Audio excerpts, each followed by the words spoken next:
What is up, everybody? Shauna D Man here, and welcome back to the channel. I hope you guys are doing great. I hope you guys are having yourselves a great week. We are back with another episode of the Auburn Podcast here for the channel, and Auburn wins a tough road game, even though the score may not show it. But Auburn wins a tough game on the road against LSU, winning 87-74, which the beginning of this, like LSU just kept hanging around. They kept getting it to the single digits, but Auburn, being the veteran team that they are, they having the amount of seniors that they have, they were able to continually to push the lead and make it a lot harder for LSU to come even close to probably overtaking Auburn for the win in this game. The start of this game was absolutely insane. Like, if you didn't see the first couple of seconds of this game, Auburn had in one possession, Auburn had 7 rebounds and 10 opportunities to score a bucket within the first couple of seconds of the game. And it was just wild. Like, they just kept getting the rebounds, but they kept missing. And LSU took a little lead, but Auburn composed themselves, got the job done, and was able to get out of LSU with a win. But man, there's no easy wins in the SEC. No matter if you're at home or on the road, there's just no easy wins. Kentucky just beat Tennessee yesterday. And then, the other week, Vanderbilt beat Kentucky. I think it was Kentucky. Winning on the road is hard. It is most definitely hard to do in this conference this year, because the SEC is good. It's a very good conference. I think this was a quad 2 win for Auburn, but they have plenty more opportunities coming down the line. But we'll get into that into a second. So let's take a look at, as we usually do. Let's pull up the box score. All right, so 87-74. So how do we do? So Janai Broome, almost 30 points. Dylan Cardwell gave you 4. Chad Baker gave you 11. Chad Baker was probably the main guy, not main guy, but he was one of the guys that kind of got the Auburn offense going in the first half with some clutch buckets that he made. So he gave you 11. Denver Jones gave you 9. Miles Kelly is another guy who definitely got things going, was just hitting some threes when Auburn needed the most. And then the bench, Chaney Johnson gave you 7. Jaheim Hudson gave you 7, which was very surprising. Chris Moore. And then Todd Pettifer was 10 points. Your bench contributed. It did. Obviously, other than, Chris Moore, but Chris Moore is just normally there for defensive reasons. But they got the job done. And it was... That's all you could ask for this Auburn basketball team. This is such a good basketball team. It is just insane how good they are. I don't know if Janai's ankle was bothering him as much. I think one of the announcers was talking about, him probably at a point they were grabbing his ankle, but I don't think it was anything too crazy. So. But overall, it's LSU.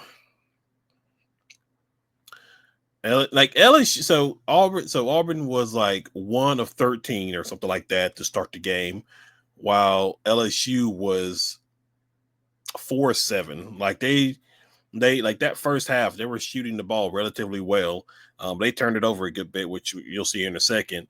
But 40% for Auburn, 32% from the 3-point line. So that's about even. Free throws, I'll say they're about even. Both shot over 20 each. So, and I mean, they both got into the bonus like with 7 minutes left in the game. So obviously, that's going to like change some aspect of it. Free throw, uh, not bad. 71% for sure. Um, Rebounds, obviously Auburn had the most. Like again, they had like 7, 8 rebounds in the first couple of seconds of the game. They both defensive rebounds about even. Assist, Auburn obviously has the lead. Steals, Auburn massively has the lead. Blocks, LSU got more blocks in this game than Auburn. That's something. Auburn with 9 turnovers, LSU with 20, and then 22 points off of turnovers, while LSU got 12. But it was a game.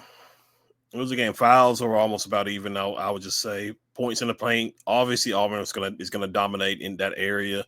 LSU got themselves some good ones, for sure. But largest lead was 15, and like LSU, they kept making shots. Like in the second half, like this is I think LSU's. I think I saw LSU's like the worst. Let me see if I can find it.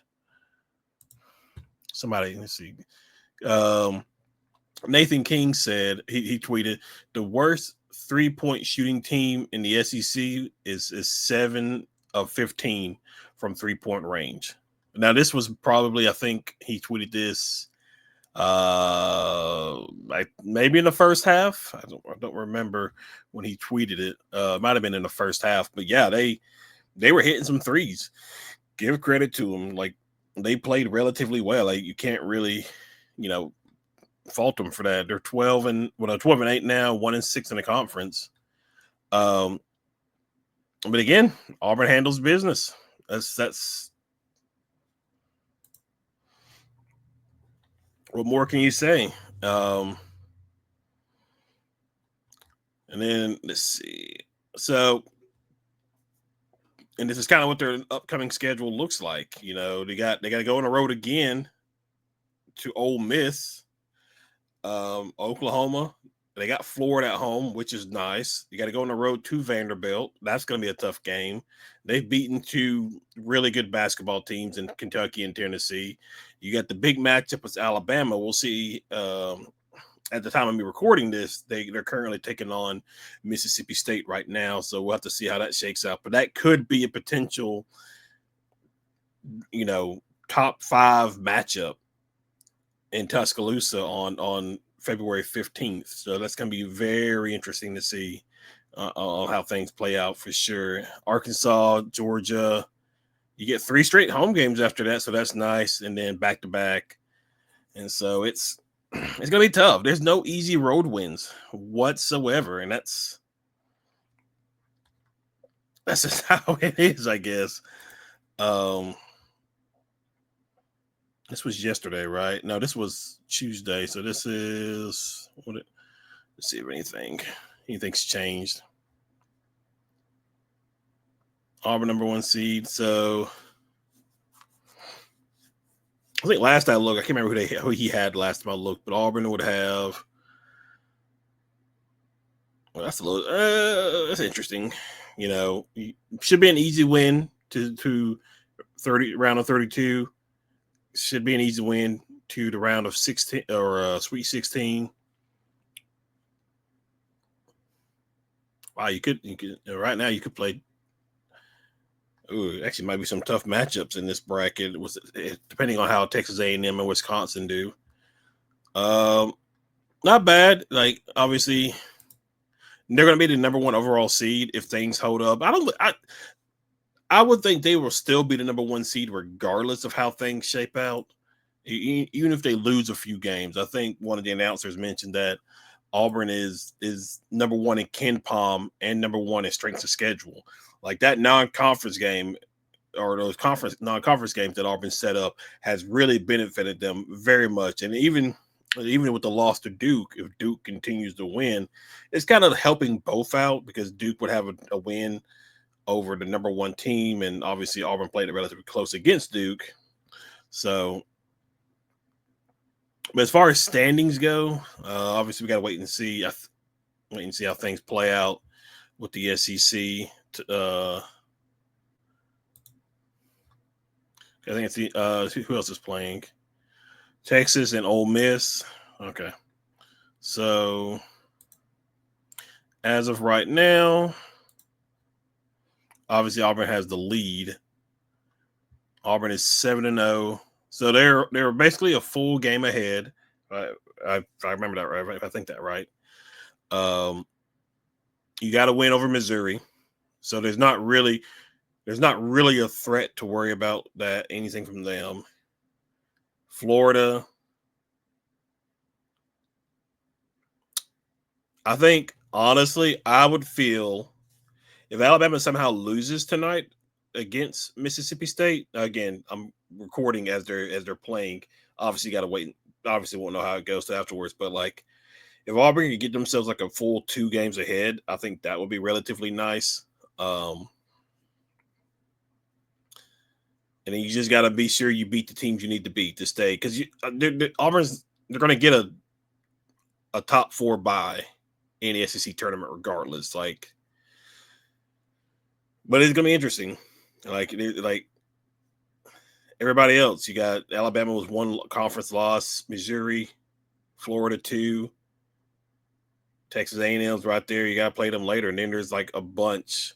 It's like a clump of people like Mississippi State, Vanderbilt, Kentucky, Ole Miss, maybe even Tennessee. So,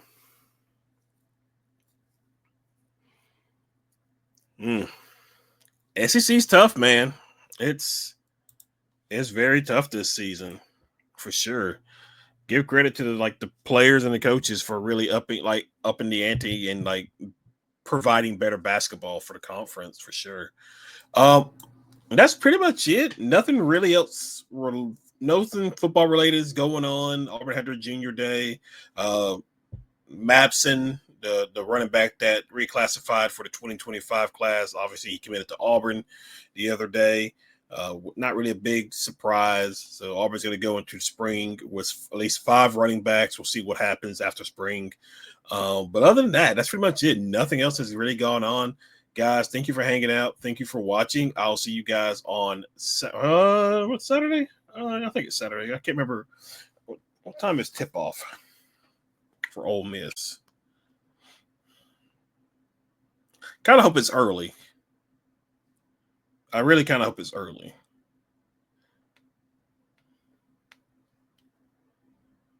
$1 p.m. Okay, that's fair. That's fair enough. All right, guys, that's pretty much it. I will see y'all in the next video. Y'all have a good one.